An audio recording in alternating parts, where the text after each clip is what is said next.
बिस्मिल्लाहिर्रहमानिर्रहीम। अस्सलाम वालेकुम my YouTube family and YouTube viewers. उम्मीद करती हूँ कि आप जहाँ कहीं भी होंगे खैरियत से होंगे। अल्लाह ताला आप सबको अपनी हिफ्ज़ ईमान में रखे और आप सबको बहुत सी ढेरों खुशियाँ दे, आमीन। स्क्रीन पे आपको पता चल गया होगा कि चावलों की रेसिपी बनने वाली है। तो अगर आपने मेरे चैनल को सब्सक्राइब नहीं किया, आप मेरे चैनल पर नए हैं तो चैनल को सब्सक्राइब कर लीजिएगा। रेसिपी बनाऊँगी आज मैं यखनी पुलाव की, बीफ यखनी पुलाव की रेसिपी है। 1 किलो बीफ लिया है मैंने, इसको अच्छी तरह धो के साफ़ करेंगे। इसमें बोनलेस बोटियां भी हैं और इसमें मज़े की हड्डी वाली बोटी भी है, तो इसको हमने अच्छी तरह धोना है। और धोने के बाद इसको प्रेशर कुकर में हमने तकरीबन 15 मिनट के लिए इसको गलाना है। इसमें डालेंगे 2 बड़े प्याज, जैसे कि मर्ज़ी चाहें कटिंग कर लें। तो इसके बाद मैंने इसमें डालना है 2 से 3 चम्मच लहसुन और अदरक का पेस्ट और 1 मोटी इलायची, 2 टुकड़े दालचीनी के और 2-3 इसमें डालूँगी लौंग। और नमक डालेंगे इसमें आधा चम्मच। ज़्यादा नमक अभी शामिल नहीं करना क्योंकि हमने अभी इसकी यखनी बनानी है।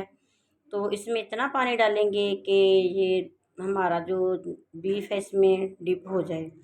2 टमाटर शामिल करूँगी और कुकर को बंद करने के बाद 15 मिनट चलाएँगे। सीटी के बाद 15 मिनट के बाद ये देखें आपके सामने है कैसे मक्खन मलाई की तरह जो है मटन जो बीफ जो है वो गल चुका है। तो अब हमने कढ़ाई में इसका तड़का तैयार करना है। 1 प्याज लेंगे, लच्छेदार काट लेंगे, इसको गोल्डन सा करेंगे और इसमें सब्ज़ मिर्चें 3 चम्मच या 2 चम्मच जितनी आप चाहें चॉप की हुई या कुटी हुई वो डाल लें। तो इसमें गरम मसाला डालेंगे 2 चम्मच के बराबर, मिक्स मसाला गरम चावलों वाला, और इसमें डालेंगे 1 चम्मच भर के कुटी लाल मिर्च। इसके साथ चावल जो है ना वो बहुत अच्छी लुक देते हैं। तो इसके बाद हमने इसमें नमक शामिल कर लेना है क्योंकि हमने सारे मसाले तो पहले ही उसमें डाल लिए थे उबालते वक्त, इसलिए हमने ज़्यादा मसाले इसमें नहीं डाले। अब 1 चम्मच भर के मैंने बिरयानी मसाला इसमें शामिल कर दिया है।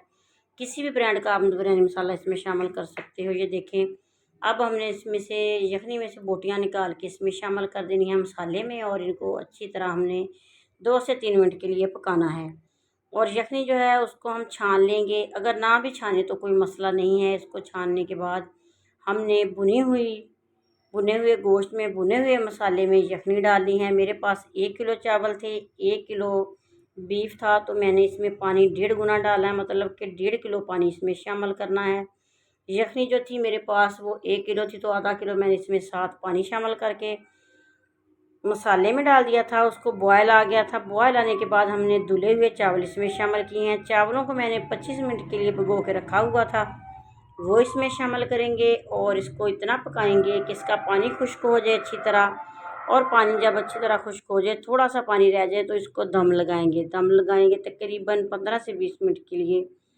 15 मिनट के बाद मैंने चावलों को खोला है, हल्की आंच पे दम लगाया था। देखें चावलों की लुक आपके सामने है, कैसे मज़े के हमारे चावल तैयार हुए हैं। आप भी इस तरीके से बीफ पुलाव यखनी पुलाव बना सकते हो। तो आपको मेरी ये वीडियो कैसी लगी मुझे कमेंट बॉक्स में ज़रूर बताइएगा, और आप किस जगह से कहाँ से बैठ के ये वीडियो देख रहे हैं ये भी ज़रूर बताइएगा। अल्लाह ताला आपके और हमारे रिज़्क़ में इजाफ़ा करे। अल्लाह ताला आपकी हमारी सबकी मुश्किलें परेशानियाँ दूर करे। अगर आपने अभी तक मेरे चैनल को सब्सक्राइब नहीं किया तो प्लीज़ चैनल को सब्सक्राइब कर लीजिएगा। वीडियो पसंद आए तो लाइक और शेयर कर दीजिएगा। दुआ में याद रखिएगा। अल्लाह ताला आपको हर मुश्किल हर परेशानी से बचाए रखे, आमीन। मज़े का हमारा पुलाव तैयार है, बहुत ही आसान है और मिनटों में बनने वाला है। इस तरीके से बनाइएगा और मज़े से खाइएगा और मुझे अच्छे अच्छे कमेंट्स में बताते रहें कि मैं कैसी रेसिपी बनाती हूँ आपके लिए और आप कहाँ से बैठ के ये वीडियोस देखते हैं। अल्लाह ताला आपको हर मुश्किल परेशानी से बचाए रखे, आमीन। मज़े का लाजवाब सा हमारा यखनी पुलाव तैयार है। मुझे दीजिए इजाज़त, नेक तमन्नाओं के साथ। अल्लाह हाफिज़।